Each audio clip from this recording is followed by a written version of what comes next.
ಚೆನ್ನಾಗಿದ್ದೀರಾ ಅಂದ್ಕೊಂಡಿದ್ದೀನಿ. ಇವತ್ತಿನ ರೆಸಿಪಿ ಬಂದ್ಬಿಟ್ಟು ದಾಲ್ ಕಿಚಡಿ ಮಾಡ್ತಾಯಿದ್ದೀನಿ. ಬನ್ನಿ ನೋಡೋಣ ಹೇಗಿದೆ. ಮೊದಲಿಗೆ ಒಂದು ಕಾರ್ಡಮನ್ ಅಂತಾರಲ್ಲ, ಏಲಕ್ಕಿ ದೊಡ್ಡದು, ಅದನ್ನು ತೊಗೊಂಡಿದ್ದೀನಿ. ಒಂದು 4 ಏಲಕ್ಕಿಕಾಯಿ, ಒಂದು 3-4 ಪೀಸ್ ಚಕ್ಕೆ, ಒಂದು 4 ಪೀಸ್ ಲವಂಗ, 1 ಪಾವು ರೈಸು. ನಾನು ಇಬ್ಬರಿಗಾಗುವಷ್ಟು ಮಾಡ್ಕೊತಾ ಇದ್ದೀನಿ. ಅದನ್ನು ಅರ್ಧ ಗಂಟೆ ಮುಂಚಿತವಾಗಿ ನೆನೆಸಿಟ್ಕೊಂಡಿದ್ದೀನಿ ನೋಡಿ. ಚೆನ್ನಾಗಿ ತೊಳ್ಕೊಂಡು ಅದನ್ನ ಅರ್ಧ ಗಂಟೆ ಮುಂಚಿತವಾಗಿ ನೆನೆಸಿಟ್ಕೊಂಡಿದ್ದೀನಿ. ಅದಕ್ಕೆ ಮೀಡಿಯಮ್ ಸೈಜ್ 2 ಈರುಳ್ಳಿ ಉದ್ದ ಕಟ್ ಮಾಡಿದ್ದೀನಿ, ಒಂದು ಕೈ ಹಿಡಿಯಷ್ಟು ಪುದೀನ, ಒಂದು 5 ಹಸಿಮೆಣಸಿನ್ಕಾಯಿ, ಒಂದು 2 ಮೀಡಿಯಮ್ ಸೈಜು ಟೊಮೊಟೊ, ಅರ್ಧ ಕಪ್ಪು ಚಿಕ್ಕ ಕಪ್ಪಲ್ಲಿ ಅರ್ಧ ಕಪ್ಪು ಹೆಸರುಬೇಳೆ, 1.5 ಸ್ಪೂನು ಶುಂಠಿ ಬೆಳ್ಳುಳ್ಳಿ ಪೇಸ್ಟು, ಒಂದು 4 ಸ್ಪೂನು ಆಯಿಲ್. ಈಗ ಒಂದು ಸ್ಟವ್ ಆನ್ ಮಾಡಿಕೊಂಡು ಅದಕ್ಕೆ ಒಂದು ಪಾತ್ರೆ ಇಟ್ಟಿದ್ದೀನಿ. ಪಾತ್ರೆ ಬಿಸಿ ಆಗ್ತಾಯಿದೆ. ಅದಕ್ಕೆ 4 ಸ್ಪೂನು ಆಯಿಲ್ ಹಾಕ್ಕೊಂಡಿದ್ದೀನಿ, ಟೇಬಲ್ ಸ್ಪೂನು. ಆಯಿಲ್ ಬಿಸಿ ಆದ ತಕ್ಷಣ ಚಕ್ಕೆ, ಲವಂಗ, ಏಲಕ್ಕಿಕಾಯಿ ಇವು 4 ಸೇರಿಸ್ತಾಯಿದ್ದೀನಿ ನೋಡಿ. ಅದು ಸ್ವಲ್ಪ ಫ್ರೈ ಆಗಬೇಕು, 1-2 ಸೆಕೆಂಡ್. ತುಂಬ ರುಚಿಯಾಗಿರುತ್ತೆ ಈ ರೈಸ್. ಒಂದು ಸಲ ಟ್ರೈ ಮಾಡಿ ನೋಡಿ. ಇದಂತೂ ಮಟನ್ ಸಾರಿಗಂತೂ ಸಖತ್ತಾಗಿರುತ್ತೆ. ಚಿಕನ್ಗೂ ತುಂಬ ಚಿಕನ್ ಗ್ರೇವಿ ಮಾಡಿದ್ರೆ ಇನ್ನೂ ಚೆನ್ನಾಗಿರ್ತದೆ ಅದ್ರ ಜೊತೆಗೆ. ಅದಕ್ಕೆ 2 ಮೀಡಿಯಮ್ ಸೈಜು ಆನಿಯನ್ನು ಸೇರಿಸ್ತಾಯಿದ್ದೀನಿ ನೋಡಿ. ಚೆನ್ನಾಗಿ ಫ್ರೈ ಆಗಬೇಕು. ಅದು ಸ್ವಲ್ಪ ಕಲರ್ ಚೇಂಜ್ ಆಗೋ ತನಕ ಚೆನ್ನಾಗಿ ಫ್ರೈ ಮಾಡೋದ.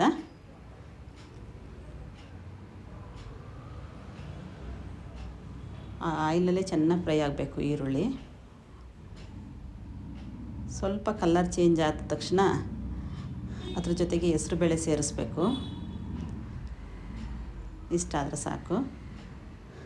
ಈಗ ಅರ್ಧ ಕಪ್ ಹೆಸರುಬೇಳೆ ತೊಗೊಂಡಿದ್ದಲ್ಲ, ಅದನ್ನ ಹಾಕ್ತಾಯಿದ್ದೀನಿ. ಸ್ವಲ್ಪ ಆದರೆ ಸಾಕು ಹೆಸರುಬೇಳೆ, ಜಾಸ್ತಿ ಏನು ಬೇಡ.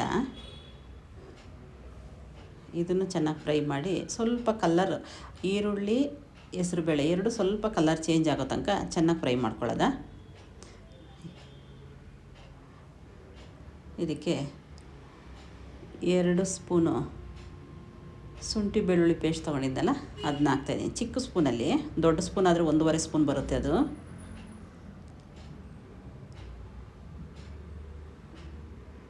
ಶುಂಠಿ ಬೆಳ್ಳುಳ್ಳಿ ಪೇಸ್ಟ್ ಹಾಕ್ಕೊಂಡು ಅದು ಸ್ಮೆಲ್ ಹೋಗೋ ತನಕ ಚೆನ್ನಾಗಿ ಫ್ರೈ ಮಾಡಬೇಕು, ಹಸಿ ವಾಸನೆ ಹೋಗಬೇಕು ಅದು. ಈಗ ಒಂದು ಕೈ ಹಿಡಿಯಷ್ಟು ಪುದೀನ, ಕೊತ್ತಂಬರಿ ಹಾಕಬೇಕಾಯ್ತು, ಕೊತ್ತಂಬರಿ ಇರಲಿಲ್ಲ. ಕೊತ್ತಂಬರಿ ಇದ್ದರೆ ಸೇರಿಸ್ರಿ. ಅದಕ್ಕೆ ಒಂದು 3 ಹಸಿಮೆಣ್ಸಿನ್ಕಾಯಿ ಹಾಕ್ಕೊಂಡಿದ್ದೀನಿ.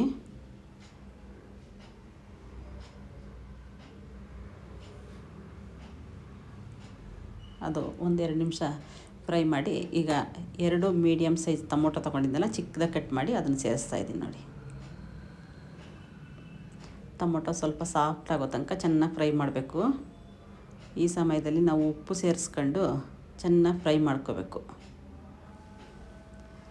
ಈಗ ಒಂದು ಚಿಟಿಕೆ ಅರಿಶಿನ ಹಾಕ್ತಾಯಿದ್ದೀನಿ, ಸ್ವಲ್ಪ ಕಲ್ಲರ್ಗೆ, ಅದಕ್ಕೋಸ್ಕರ ಸ್ವಲ್ಪ ಆದರೆ ಸಾಕು. 1/4 ಟೇಬಲ್ ಸ್ಪೂನ್ ಅದಕ್ಕಿಂತಲೂ ಕಡಿಮೆ ಅರಿಶಿನ. ಅದಕ್ಕೆ ಒಂದು 3/4 ಸ್ಪೂನಷ್ಟು ಉಪ್ಪು ಹಾಕ್ಕೊಂಡಿದ್ದೀನಿ ನೋಡಿ. 1 ಕಪ್ ರೈಸ್ಗೆ ಕರೆಕ್ಟಾಗಿ ಬರುತ್ತೆ ಅದು.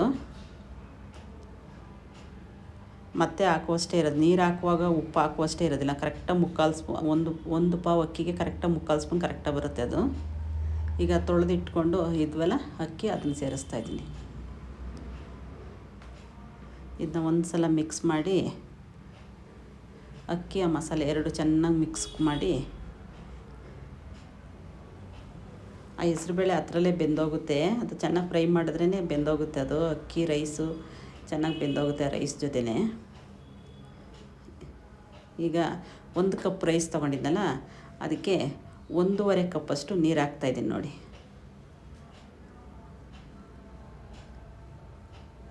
1.5 ಕಪ್ ಸಾಕು.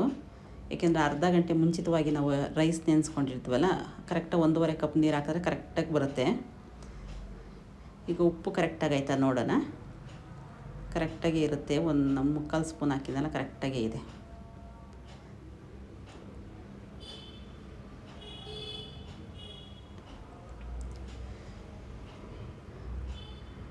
ಇದಕ್ಕೆ ಒಂದು ಮುಚ್ಚಳ ಮುಚ್ಚಿ 10 ನಿಮಿಷ ಐ ಫ್ಲೇಮಲ್ಲಿ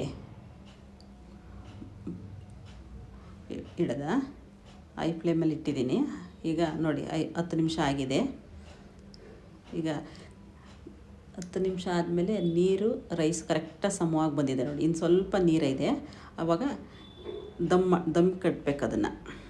ಈಗ ಅದ್ರ ಮೇಲೆ ಒಂದು ಬಟ್ಟೆ ಮುಚ್ಚಿ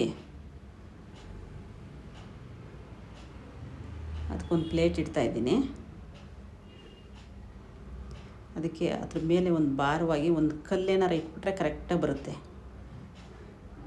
ಕಲ್ಲಿಟ್ಟರೆ ಸ್ಟವ್ ಕೆಳಗಡೆ ಒಂದು ಚಿಕ್ಕದು ಒಂದು ತವ ಇಟ್ಕೊಂಡು, ತವ ಇಟ್ಟರೆ ಬೇಗ ಅನ್ನ ಸೀದೋಗೋದಿಲ್ಲ, ಅದಕ್ಕೋಸ್ಕರ ಈ ತವ ಯೂಸ್ ಮಾಡ್ತಾಯಿದ್ದೀನಿ. ಅದ್ರ ಮೇಲೆ ರೈಸ್ ಇಟ್ಟರೆ 10 ನಿಮಿಷ ಸಿಮ್ಮಲ್ಲೇ ಇಟ್ಟಿಡೋದು. ಸಿಮ್ಮಲ್ಲೇ ಬಿಟ್ಟರೆ ಕರೆಕ್ಟಾಗಿ ಬರುತ್ತೆ.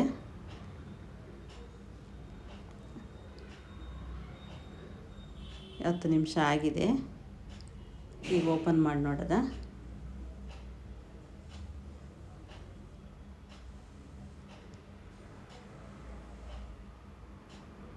ನೋಡಿ ಈಗ ಓಪನ್ ಮಾಡ್ತೀನಿ. ಕರೆಕ್ಟಾಗಿರುತ್ತೆ ಅದು. ಅನ್ನ ಸ್ವಲ್ಪನೂ ಸೀದೋಗಿಲ್ಲ ನೋಡಿ. ಇವಾಗ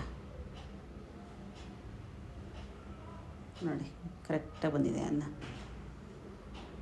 ತುಂಬ ರುಚಿಯಾಗಿರುತ್ತೆ. ಮಟನ್ ಸಾರು, ಚಿಕನ್ ಗ್ರೇವಿಗಂತೂ ಸಖತ್ತಾಗಿರುತ್ತೆ. ಒಂದು ಸಲ ಟ್ರೈ ಮಾಡಿ ನೋಡಿ. ಇದೇ ಮೊದಲ ಬಾರಿ ನಮ್ಮ ಯೂಟ್ಯೂಬ್ ಚಾನಲ್ ನೋಡ್ತಾ ಇರೋರು ದಯವಿಟ್ಟು ಸಬ್ಸ್ಕ್ರೈಬ್ ಮಾಡಿಕೊಂಡು ಬೆಲ್ಲೈಕನ್ ಪ್ರೆಸ್ ಮಾಡಿ ನಮಗೆ ಸಪೋರ್ಟ್ ಮಾಡಿ. ಈ ವಿಡಿಯೋ ಇಷ್ಟ ಆದಲ್ಲಿ ಲೈಕ್ ಮಾಡಿ, ಶೇರ್ ಮಾಡಿ, ಕಮೆಂಟ್ ಮಾಡಿ. Thank you.